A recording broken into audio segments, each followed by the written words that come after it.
monde, bienvenue dans notre présentation de notre projet système de reconnaissance de facial dans l'événement Roméchef 2020. J'aime parler à cette occasion Roméchef qui signifie le rôle de microprocesseur dans la technologie du futur, qui est organisé par l'étudiant Semikach à l'Université Chaib de Calais, encadré par le professeur Jamel Kef. Pourquoi nous choisissons ce projet système de reconnaissance de facial?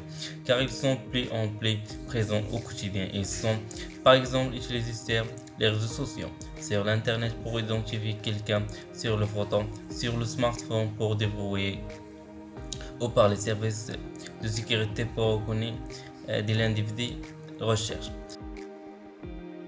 Dans ce vidéo, nous serons pas le microprocesseur, la définition de la biométrie et leur utilisation, la détection de la visage, technologie de reconnaissance faciale. Et le microprocesseur. Le microprocesseur désigne un processeur qui possède les composants électroniques suffisants miniaturisés pour pouvoir tourner dans un seul circuit intégré. On trouve généralement dans les machines aux formes réduites, comme le smartphone, le tablette ou encore certaines montres connectées. Le processeur est le cerveau de l'ordinateur. Il est partie d'un ordinateur qui exécute différents programmes, l'informatique et effectue les calculs nécessaires. Le microprocesseur on peut diviser à 4 composants: l'unité arithmétique et logique, ou l'unité de traitement. Son rôle est effectuer l'opération de la base. L'unité de contrôle, chargée de l'opération, et la mémoire qui contient à la fois les données et le programme qui architecture l'indiquera l'unité de contrôle qu'ils sont calculés faire sur les données. Et à la fin, le dispositif entrée et sortie qui permet de communiquer avec le monde extérieur. Définition de la biométrie et leur utilisation. Le mot biométrique signifie littéralement le mesure du vivant, dessiné dans le sens très large, étudiant quantité d'êtres de vivants. Est un domaine émergent où les technologies améliorent notre capacité d'identifier une personne, de protéger les consommateurs contre le fraude ou le vol, et éteint le but de biométrique.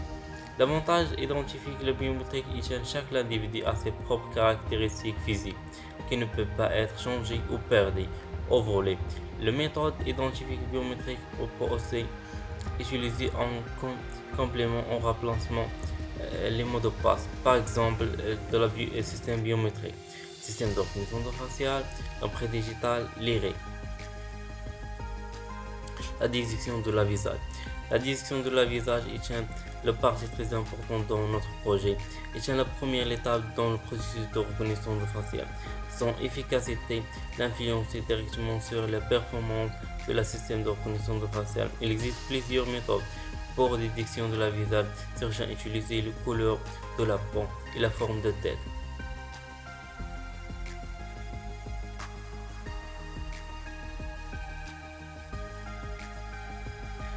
Parmi ces méthodes, on utilise les méthodes ou l'algorithme de la Viola.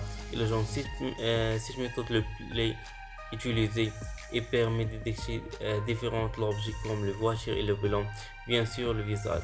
L'algorithme travaille sur les images en noir ou blanc. Il détecte ensuite comment on appelle les caractéristiques, comme les yeux, le nez, la bouche. Mais comment extraire ces caractéristiques?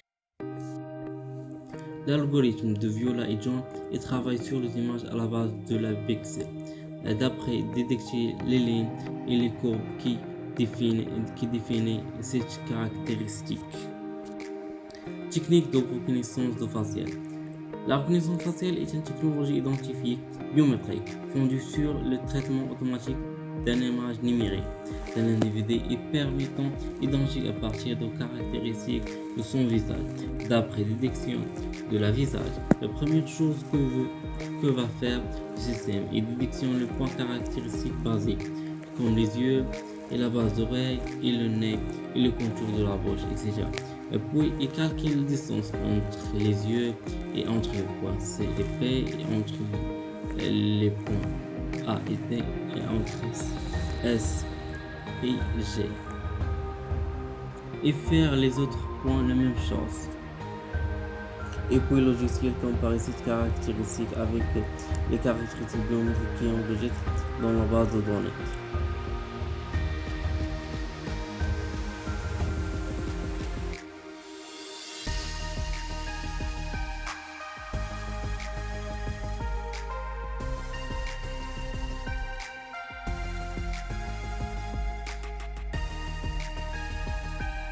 La comparaison ne cherche pas à l'égalité entre tous les paramètres mesurés, mais la différence est suffisamment faible.